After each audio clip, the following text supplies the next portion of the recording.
विजेच्या तारा जोडणं म्हणजे फक्त दोन वायर एकत्र पिळणं नाही. एक चुकीचा जोड अख्ख्या वायरिंगला धोका पोहोचवू शकतो. आणि एक योग्य जॉईंट वीज प्रवाह अगदी सुरळीत, सुरक्षित आणि एफिशियंट ठेवतो. चला तर मग आज याच इलेक्ट्रिकल जॉईंट्सच्या इंटरेस्टिंग दुनियेबद्दल जाणून घेऊया. आज आपण काय काय बघणार आहोत. सगळ्यात आधी तारा जोडायची गरजच का पडते, मग एक चांगला जॉईंट नक्की कसा असतो, त्यानंतर कमी आणि जास्त ताण असेल तर कोणते जॉईंट्स वापरतात ते पाहू, आणि शेवटी कोणत्या कामासाठी कोणता जॉईंट निवडायचा हे सुद्धा समजून घेऊ. चला तर सुरुवात करूया. चला तर मग सुरू करूया आपल्या पहिल्या आणि सगळ्यात मूलभूत प्रश्नापासून. आपल्याला तारा जोडण्याची गरजच का आहे? याचं उत्तर खरं तर अगदी सोपं आहे. तारेचे जे बंडल मिळतात त्यांची लांबी ठरलेली असते. त्यामुळे वायरिंग करताना अनेकदा आपल्याला तारेची लांबी वाढवावी लागते, किंवा कधीकधी एकाच मेन लाईनमधून वीज दुसरीकडे वळवायची असते, म्हणजे टॅप करायची असते. अशा वेळी जॉईंटशिवाय पर्यायच नसतो. ओके, जॉईंट्स का लागतात हे तर आता कळलं. पण एक चांगला, एक उत्तम जॉईंट ओळखायचा कसा, त्याची वैशिष्ट्ये काय असतात? सोप्या भाषेत सांगायचं तर इलेक्ट्रिकल जॉईंट म्हणजे दोन किंवा अधिक तारांना फक्त विजेच्या प्रवाहासाठी नाही, तर मेकॅनिकली म्हणजे ताकदीने सुद्धा एकत्र जोडण्याची एक पद्धत. आणि ह्यातले दोन्ही पैलू खूप महत्त्वाचे आहेत. म्हणजे बघा, कोणत्याही चांगल्या जॉईंटमध्ये या दोन गोष्टी असायलाच हव्यात. पहिली, इलेक्ट्रिकल कंडक्टिव्हिटी, म्हणजे वीज प्रवाह अगदी सहज, कमीत कमी अडथळ्यासह वाहिला पाहिजे. आणि दुसरी, मेकॅनिकल स्ट्रेंथ, म्हणजे तो जॉईंट इतका मजबूत हवा की तो तारेवरचा ताण, वजन आणि कंपन आरामात सहन करू शकेल. चला आता जरा प्रॅक्टिकल होऊया आणि काही नेहमी वापरले जाणारे जॉईंट्स बघूया.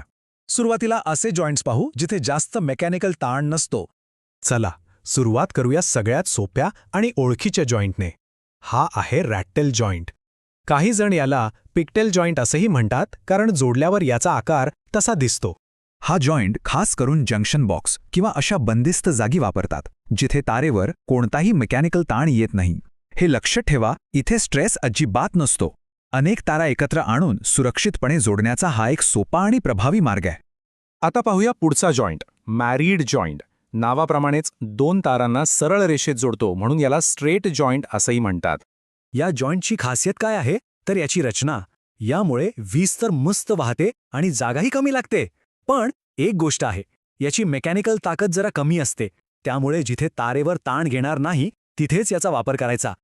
पुढे आहे टी जॉईंट, जो त्याच्या इंग्रजी अक्षर टी सारख्या आकारामुळे लगेच ओळखता येतो.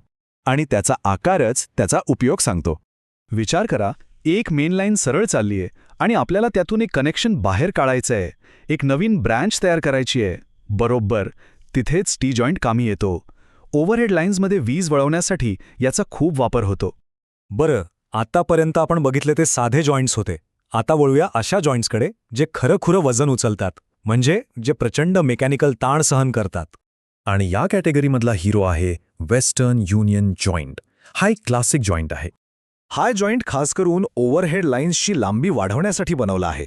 याची रचनाच इतकी अफलातून आहे की तारेवर जेवढा ताळ वाढेल तेवढा हा जॉईंट अजून घट्ट, अजून मजबूत होत जातो. कमाल आहे ना. हाय टेन्शनमधला अजून एक तगडा खेळाडू म्हणजे ब्रिटानिया जॉईंट. हा जॉईंट सहसा जाड तारांसाठी वापरतात, साधारण 4 mm किंवा त्याहून जास्त जाडीच्या तारांसाठी. आणि हो, याची पकड अजून घट्ट व्हावी आणि वीज प्रवाह सुधारावा यासाठी यावर अनेकदा सोल्डरिंग सुद्धा केलं जातं.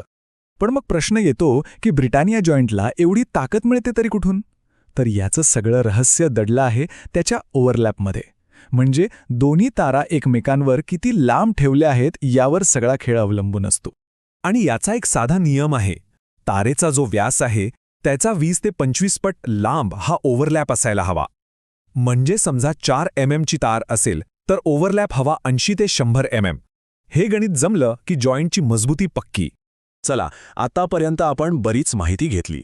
आता या सगळ्याला एकत्र आणूया आणि पटकन एक सारांश बघूया, जेणेकरून योग्य जॉईंट निवडणं सोपं जाईल. हा तक्ता बघा, सगळं एकदम सोपं करून सांगतो.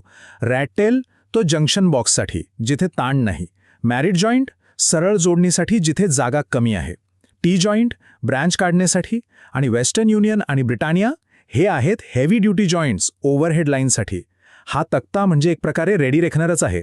तर योग्य जॉईंटची निवड करणं हे फक्त एक टेक्निकल काम नाहीये, तर ती एक जबाबदारी आहे, सुरक्षिततेची हमी आहे. आता पुढच्या वेळी जेव्हा बाहेर विजेच्या तारा दिसतील तेव्हा जरा निरखून बघा.